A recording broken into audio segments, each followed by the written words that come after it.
There it is.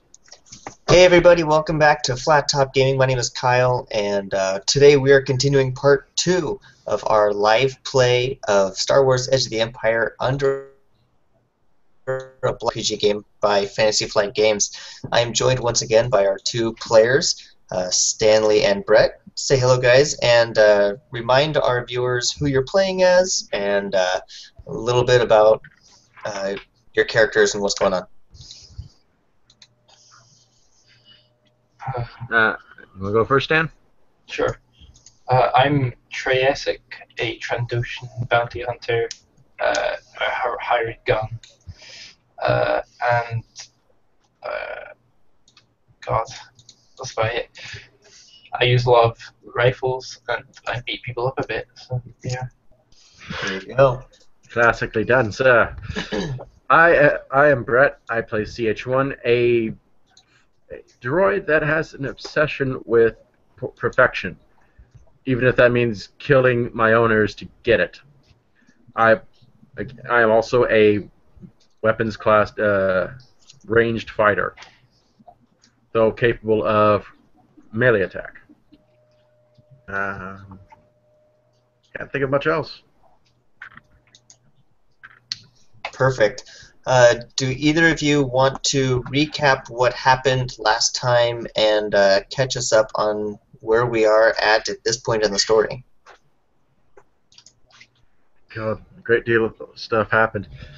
We started off hunting a bounty. We had broken into Black Sun building to steal some files. Stole the files. Didn't get out clean. We got chased by the Black Sun security. Killed or evaded them. And then we got put on the trail of a what was that called? What's that thing called? It was the Which it was the Nikto bounty hunter who broke some rules and stole from people. Stole from Black Sun themselves. I believe we were contracted to capture him, and we went off around several sectors of Coruscant to gather information, his location, what we might be dealing with, and we recently, when we left off last time, found a depot where he sold his stolen material. Attempted to blow it up with thermal detonators, but apparently they were flawed. We also received information as to where he lives and where he would be later that night. And that's where we left off. Excellent. That was very thorough and very accurate. So because of like an extra light side point. Sweet. Which, let's go ahead and do that now. How do we do that again? Bring up your Edge of the Empire dice app, add 1 force die, and give it a roll. And of course, I give you guys a good point. Is it roll percentile? No, it's the white die above percentile. So just roll 1. Yep, just 1. And 1 dark side.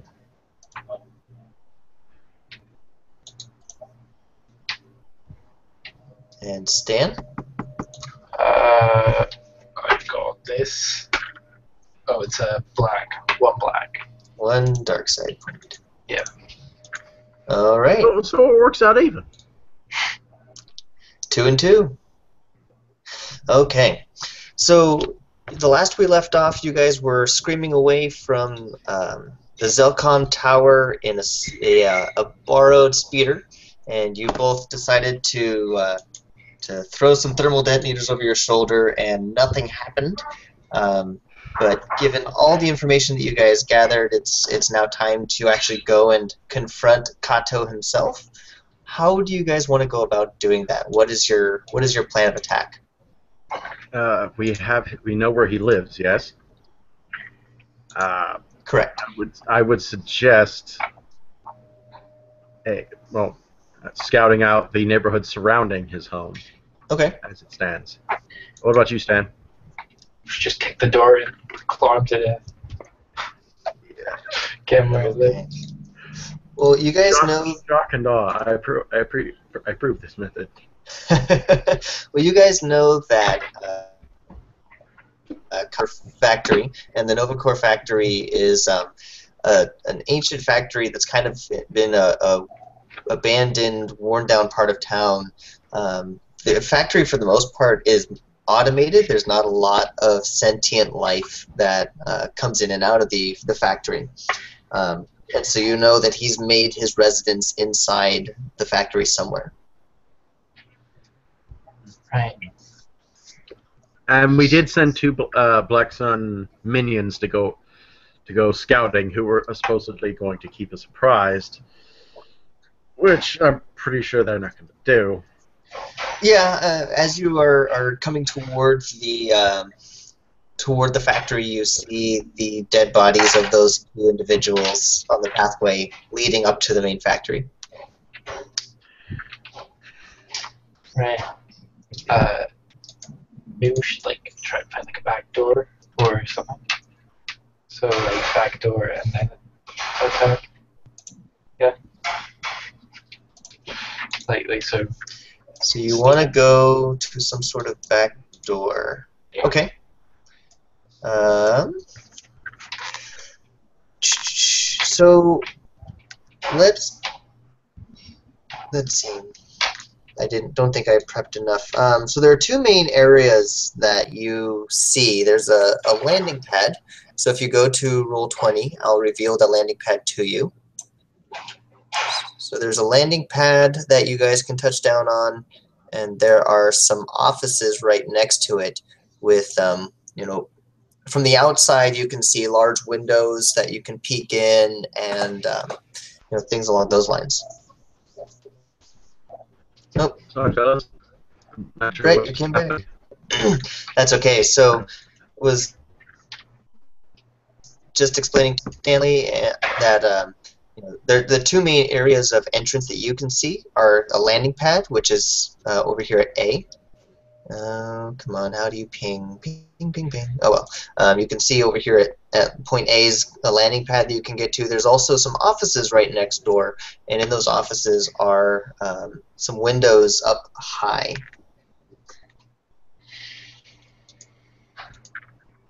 Well, the landing pad's the landing pad's probably like guarded, so we should like try the windows. Right. Maybe. I'm still getting the map up. Alright, so A is the landing pad, and B, there's the windows above it. Correct. So yeah, you see some windows along the side of the wall there at point B. Well, since I am absolutely freaking worthless at climbing, I will not be able to take that route. Of course. Yeah. But little more I difficult. don't see a particular problem with a two-pronged assault. Yeah, that would work. If you go. If I take the landing pad, you take the windows. Yeah, we can do that. Catch them in a crossfire. They're less likely to Perfect. be able to respond effectively. Okay. So CH1, when you get to the landing pad, what you see is a barely lit landing pad on the southern corner of the complex, and is perpetually covered in waves of steam that emanate from nearby exhaust ports. Small tracks of light in the center are the only markers to assist in navigating through the hazards. A number of crates, boxes, and other neglected shipments sit on the outskirts of the landing pad, still waiting for attention from factory workers. Good thing I'm a droid, otherwise the fumes might actually make me sick. So on that landing pad, you see two different paths. One of them is the one that you can see heading toward the right, which is heading into the offices. The other one is one off to the left, which is heading toward the storage tanks for the calarium that this factory is processing. All right, and what is calarium? What is calarium? I think it's just a generic multi kind of... looks like, if I remember my notes right, it's used in the has a great number of manufacturing practices, and this plant has been operating for centuries. So it's just a generic metals type shop. All right. I'm just gonna head into the offices. Okay. So CH1, as you head toward the door, and Treyasik, as you look in through the windows, what you see are some austere offices, some very nicely ornately decorated offices that are run by a skeleton crew. As you enter the building, you see an elevated walkway that overlooks the main floor, filled with shambling worker droids that monitor various screens and equipment for the main factory. Large banks of security screens show most of the main refining plant and processes taking place inside. Across the building from your vantage point, a small office sits above the activity, overseeing it all. Behind large windows, 3 Mustafarians run the operation. Hey. Oh, great. Mustafarians. We should, try and... So you don't see anything in this particular room. Okay. I'm like... Okay. Is it possible to get the Mustafarians? You can see them through the big windows that are overlooking the main factory floor. They're not in engagement range for you. Okay. Okay. Is it possible to like sneak down, see if there's anything more I can find? Yeah, you can do that pretty easily when you get in through the office. If you want to, I should pull up my thing.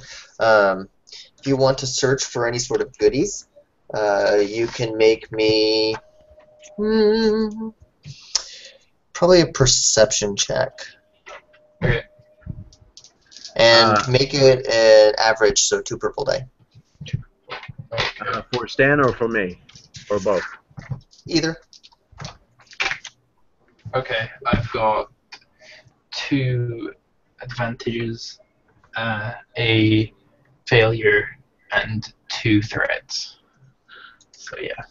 I got an advantage, So a you success, and a have triumph. a net of 1 failure and 1 threat?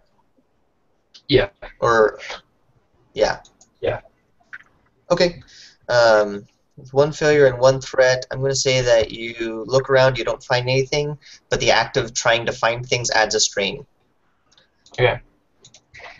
Ooh, good job, Brett. So CH1, you succeed with advantage and a triumph.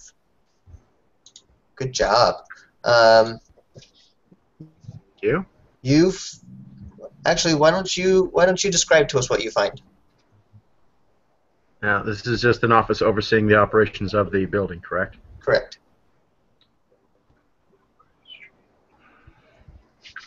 Yeah. I don't know anything about factories. Crap. Okay, so I can say that you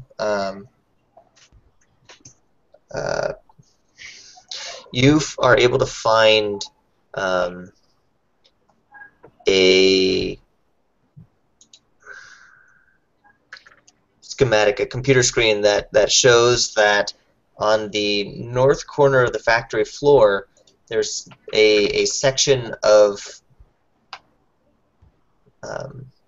there's been a kind of a storage area that's been offline for a couple of months now that has not been investigated, other than to say that there are reports that there's some unusual activity going on there. That would likely be where the Nikto was hiding. I cannot remember his name. I apologize. Kato. I'll put it in. Kato. Kato. In our Roll20 notes. Yes.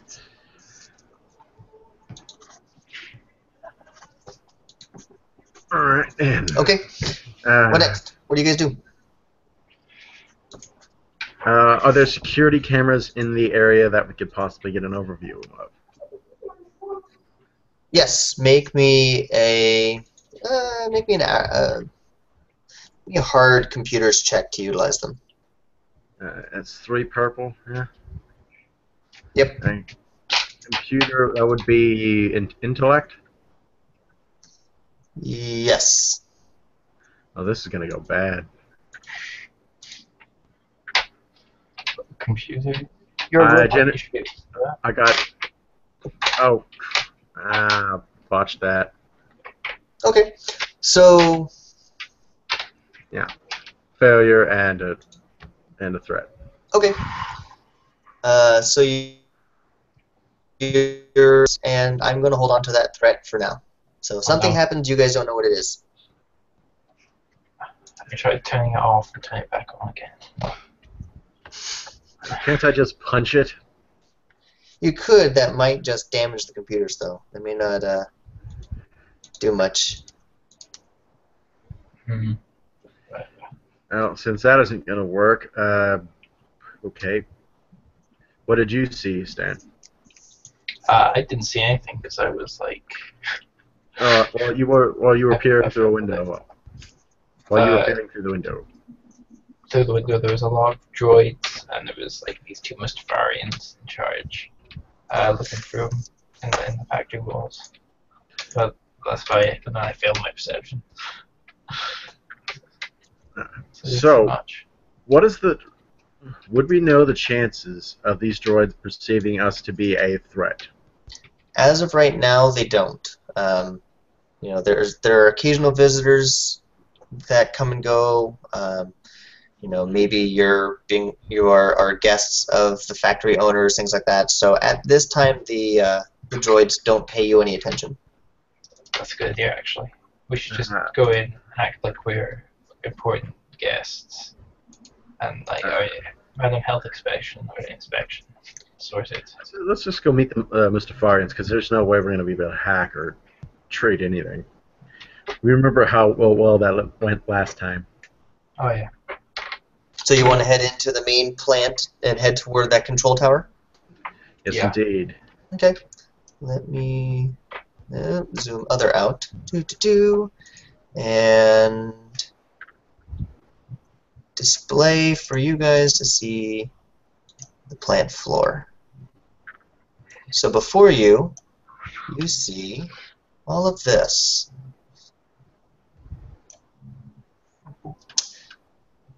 So this is the main Calarium processing floor, and that's what the C stands for. C1, these are all catwalks that are raised above the main factory floor, and you guys are down here on the main factory floor. So we're in C. What we need to get to is on C1. Correct, and there's some stairs. You're at B, right? Or you're at B heading into the main area. There are stairs nearby that can get you up to the catwalks, but it's going to take at least one maneuver to get up there. C2 is the command tower where those Mustafarians are located at. C3 over there on the left-hand side, or what would be the west side of the map, are Calarium rivers. They're raw Calarium rivers that run through the plant, and just like from episode 2, you know, the giant buckets dip down and scoop up the Calarium for processing.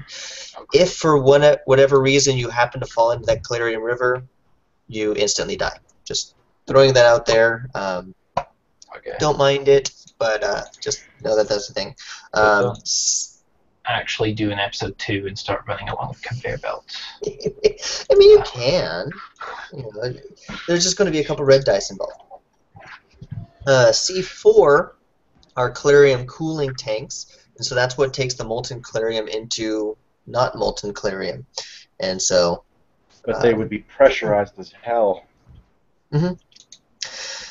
So, as you enter, the thing I have to read, the dominant structure of the complex, the Calarium processing sprawling across nearly half a kilometer of land.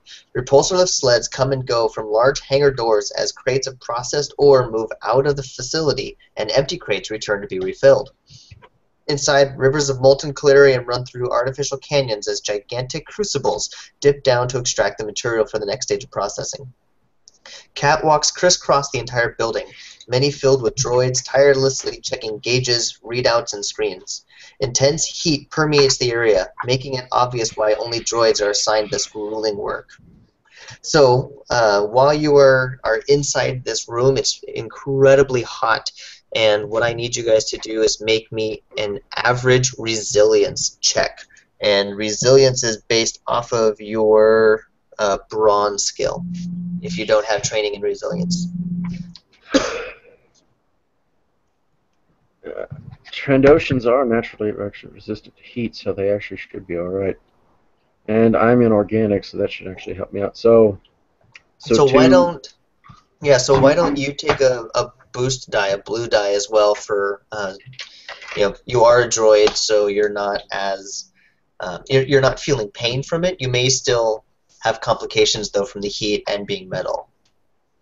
And it's what? Average? Average, so 2 purple. Okay. I think I have green dice. So I got a failure and an advantage. Okay. So your failure is that your strain threshold is reduced by 2 until you're out of this room. What would you like to do with your advantage? I will say that it is not actually hindering my circuits, my ability to function in any significant way at the moment. Okay.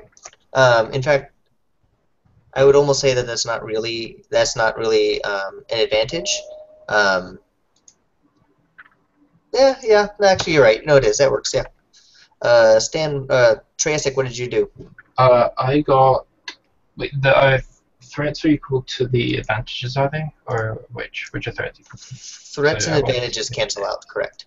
Okay, so I got 2 threats and 2 successes. Okay, so your wound threshold stays where it is, but you're going to take 2 strain in the process. Okay. So so just to clarify, my strain threshold has dropped to 12, but I have not increased my wound threshold. Correct. All right. Okay. And you guys notice that on the catwalks above you, you see a giant Nikto. And he looks down at you guys and he says, "I've been expecting you. Roll initiative." Okay. And vigilance for both of you, please. Oh. Vigilance was which one? Willpower. Willpower. Okay, I can do that. Now I have one specifically for vigilance. I don't need to add or anything else to the roll aside from once given out on my sheet. Yeah, so only your good die for vigilance. Okay. I got 3 successes. 3 successes, 3 advantages. And Kato only gets 2 advantages. So 3 successes, 3 successes, 3 advantages, and 2 advantages. Okay.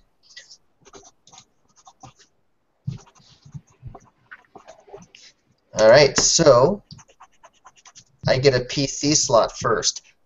He is, I'm going to say he's at long range from you guys. If you want to get up to the catwalks where he is at, you're going to have to go to, it's going to take 1 maneuver to just get up the stairs to the top of the catwalks.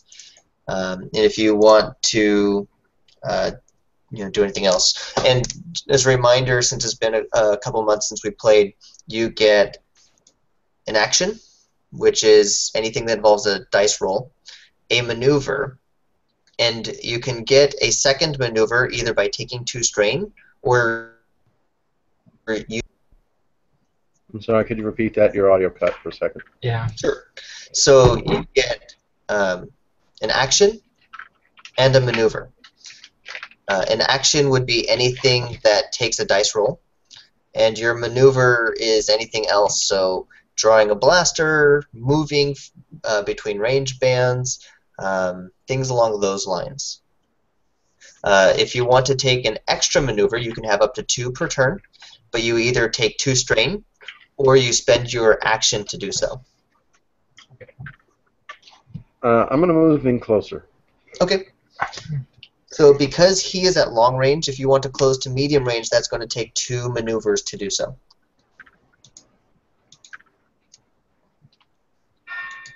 If I take the 2 strain, I can still have my action. Correct.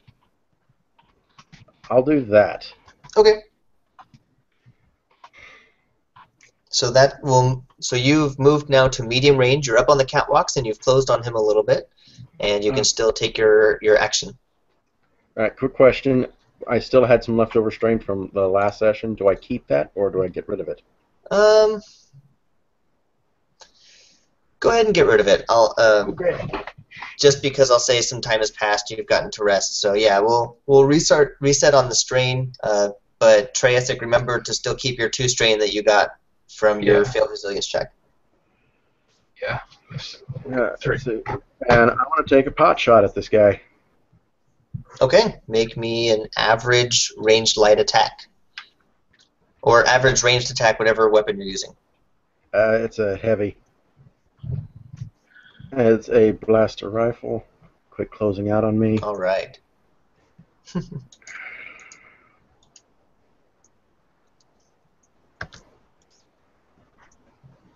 2 successes, no advantages. Okay, what is your damage? It is 9 straight. 9. And is that... plus 1 per success symbol rolled. So that's 11 total? Yep. All right. So your blaster bolt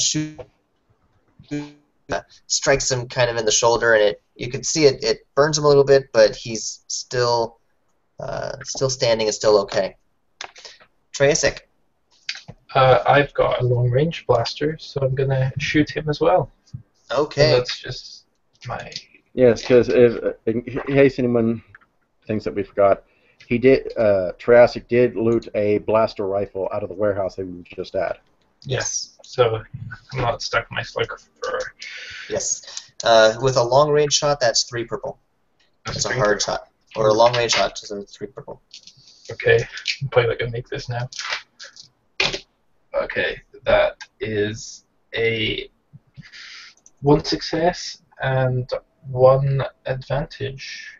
Yes, 1 success and 1 advantage.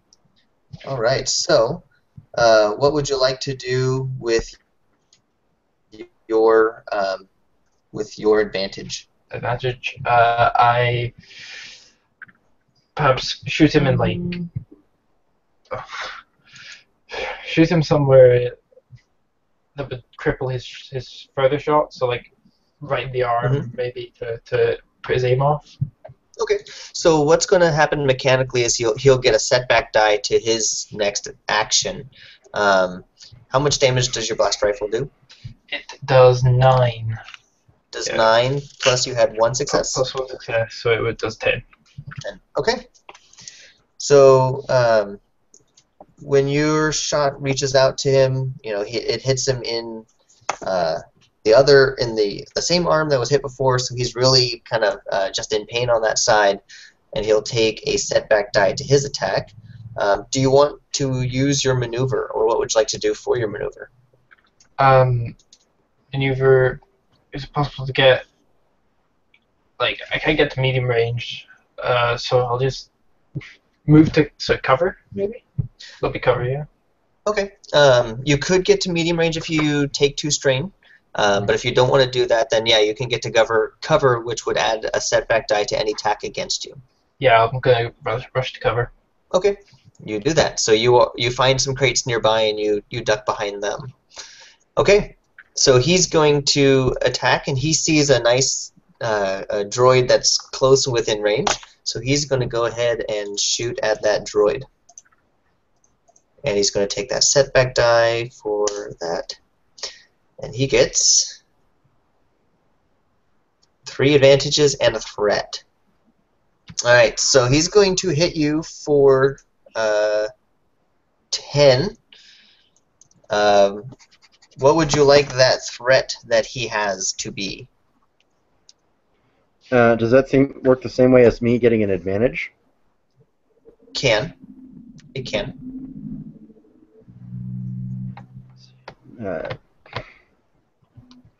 I would like to say that he exposes himself outside of cover a good bit deal more if he isn't already in cover. Okay. So the next person to shoot at him is going to get a boost die against him. Right. So, you said the damage was 10? Correct. So I'm at 6 because I have a soak of 5. Okay. You have I'm 6 half wounds dead. left, or you've taken 6? I've taken 6. After our last encounter, he did give me a nice wallop, which Jurassic here was nice enough to patch me up a good bit, saving my 2 emergency repair patches. There you go. Okay, so you're at 6, and what's your wound threshold? 12. Okay. Good to know. Player characters. I need a PC to go. Sure, Matt. Sure, him again. I think I'll go if yeah. Yeah, shows him again. At long range. Okay. As you can also spend a maneuver if you want to stay there behind cover. You can use maneuver to aim, which actually means you can aim twice if you take 2 strain and add. It adds 1 boost die per aiming maneuver. Right. I think I'll take 1 aim. You'll take 1 aim, okay? So add 1 boost die to your pool. Okay. And it's the same pool as last time. And add a 2nd boost die because he's exposed. Okay. Yeah. That is 1 threat. Yeah. After all of that, you just have a threat. Yeah, because they all get cancelled. They all cancel. Oof. Okay, so your threat. You're aiming at him. You're trying to get a good shot on him, and as you do so, just the heat is getting to you, and so you end up taking another strain. All right, next PC. I'm going to get to cover. Okay, so your maneuver to get to cover. And so I'm going to use... You find cover. And I was going to use one of my only 2 emergency repair patches to... Oh, wait, that's a maneuver. That's a maneuver. So in order to do that as well, you'd have to take 2 strain. I'll just take another shot at him. Okay. So you're still at medium range. Because of Triassic's shot, he's no longer exposed, so that boost die is out of play. But he is at medium range to you. So that's 2 purple. Indeed. No successes whatsoever. 4 advantages, though. 4 advantages. What would you like all of your advantages to be?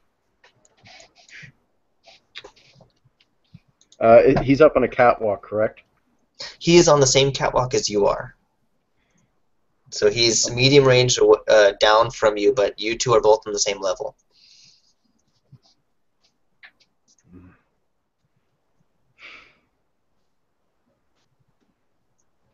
I'd like to say the section of catwalk he's standing on starts giving way under his weight. Okay. So we can say the shot weakened the structure of it. I was about to say, yeah, that works perfectly. Okay. So the section of catwalk he's standing on, he's going to make a with 4 advantages, say a hard athletics check to try and get away.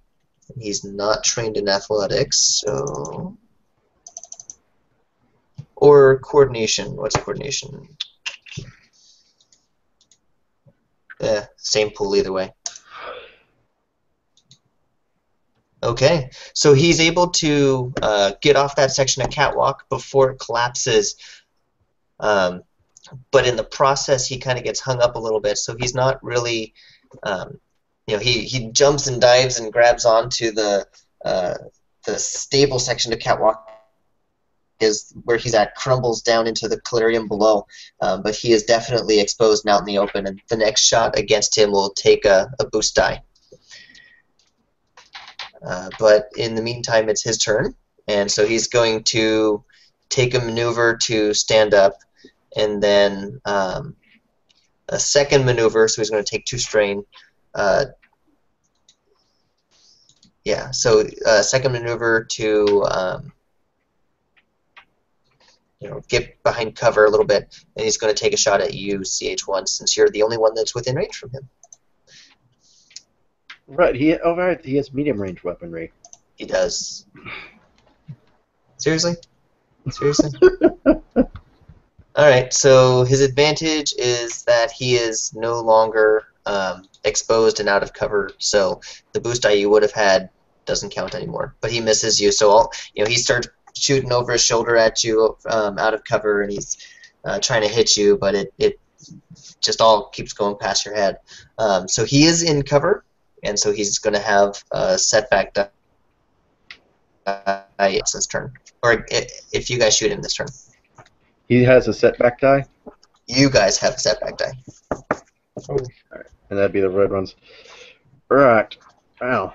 That'd be the black ones. Oh, black ones. Alright. Mind if I go first, Dan? Yeah, good. I'm going to go ahead and use my maneuver, since I'm still in cover, to repair some of my wound. Okay. So I'm down to 3 out of 12. Perfect. And take another shot at this guy. Okay. And it's 1 black die? 1 black die. And I'm actually going to spend a destiny point and say make one of those purple die a red die. And it's average, and it's 2 purple, right? So yes, so 1 purple and 1 red. Because I spent the destiny point. And I still got 2 successes out of it. Nice. So give me your damage. It'd be 11 total. Yeah. Okay. So even though he's behind cover, your shot still rings true and connects with him on the other arm, and he's definitely hurting at this point. I would hope so. All right. Trace. Shooting a droid is mean. If he's hurting, I might not go and fist fight him. I'm gonna punch him. I'm not shoot him, not punch him. Okay. So yeah, I see him again, I guess. Okay. So. Was there any? So I get the setback, yeah, on this. Correct. Yep. And it's a long range shot, so still 3 purple. Okay. That is a 1 success, but a threat. No, 2 threat. Okay. What is your damage? My damage would be 10. 10.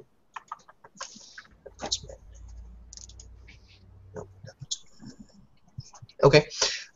So yeah, you can see he's really getting close. Your shot comes out and scars across his face, and he kind of grabs his face, and as he reels from that attack. But your 2 strain is just getting so hot in here, especially real close to the Clarium River, that that you take 2 more strain. How many strain are you at this point? I'm at 6. So what's your strain threshold? 12. So you're getting there. Yeah. All right. So he stands up where he's at and pulls out a thermal detonator, and he holds it next to his head and says, "None of us are getting out of here alive at this point. Your move."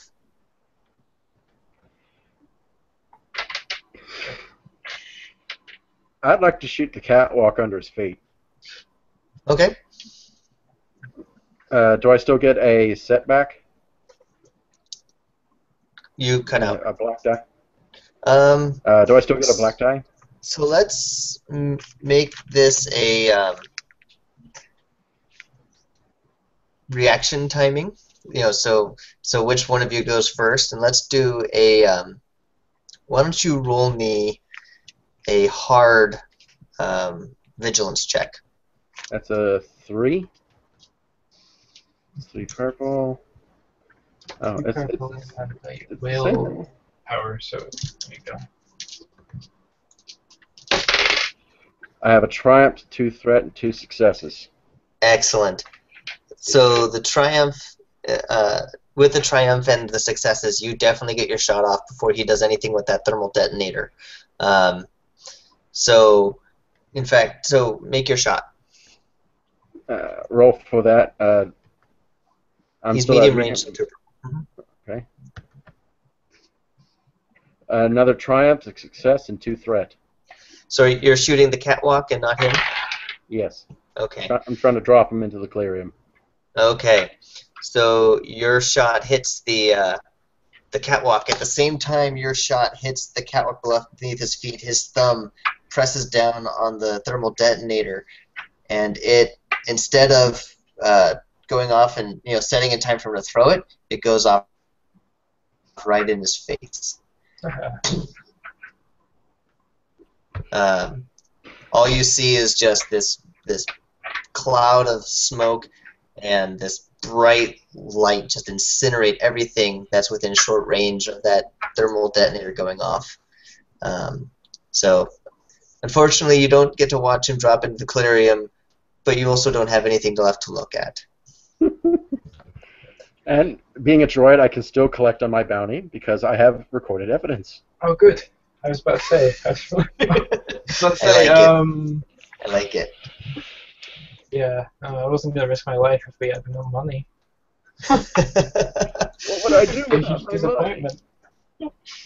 Well, that's it. Woo. Do we have a guy tied up back in an office? Yeah. We're not Probably. letting him go.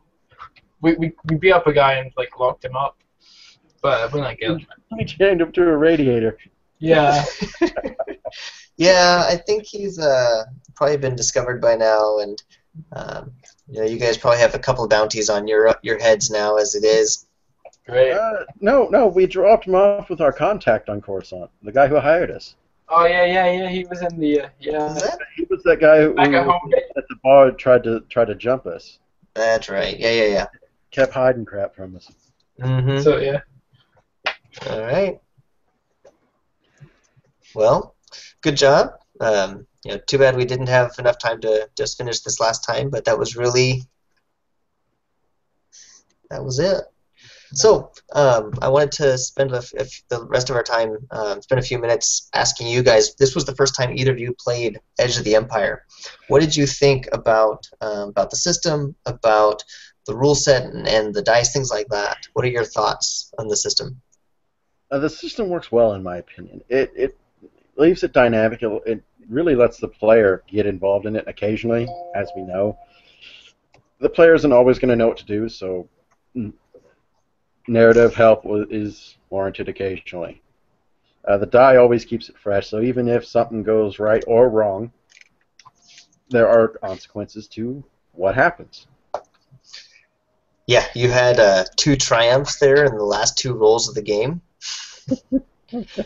I expected you guys to kill Kato pretty easily, but not incinerating him, or if he wasn't incinerated, falling into the Calirium River below.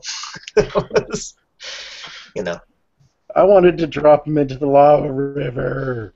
Yeah, as soon as you triumphed on your vigilance check, I knew that was what I was going to do, though. Try to blow up everybody? Yep. You were far enough away. Everyone dies. You were far enough away. Yeah. Stanley, what are your thoughts? I really enjoyed this system. Yeah, I think it works well with player creativity. The only sort of problem is that sometimes the player might not know what to do in that situation. When they've got Sure. like a triumph, it's like, well, what could I add? But other than that, I really enjoyed it. It's a lot more dynamic than, like, say, a D20 where you're just rolling. Mm-hmm. Like, like in combat, you can sort of feel things moving, whereas in sort of a D20 system, if the longer ones can feel like they're just getting a bit boring after a while. But this could do a little better. Yeah. Mm-hmm. Yeah, and this combat that we did. If we were using 4th edition D&D rules, we'd still be playing for another 45 minutes. Yeah. Okay, move your 3 squares, and all those. It's having the linear path of success. I just don't like it as much. Now, as far as what to do with advantages and triumphs, there are tables that are used as guides in the core book. So part of that is just having those kind of resources printed or copied or made available to you. You have the beginner box, if I remember correctly. I've got the Age of Rebellion one, which it's the same system though. So. Right. Yeah. Have you gotten a chance to play through that? Because last time we played, you hadn't yet. No, I still haven't. I was gonna play on Friday, but then no one can come now. So. Oh, bummer. Yeah. Yeah. The pre-made pre-gen characters for the beginner boxes have a table in them. I'm sure you've looked through them, but they have a table on them that says what's an action, what's a maneuver, and how to spend some of your boost die and things like that. So having something like that is definitely good for newer players to see. Okay, I have 2 advantages. What can I do with that? I have 2 threats. What can the GM do about that? What does a triumph really mean? Things along those lines. Another resource I'll give you is the Order 66 podcast. I think it was episode 7 of the Fantasy Flight Games version. Is called Triumph and Despair or Triumphant Despair, where they talk about, hey, what do I do with a triumph? What do I do with advantages? What things like that. And I think if you go to my blog page, I forwarded or shared a link from another Edge of the Empire blogger, and he posted screenshots from the core book of different examples of what to do with advantages and threats and things like that.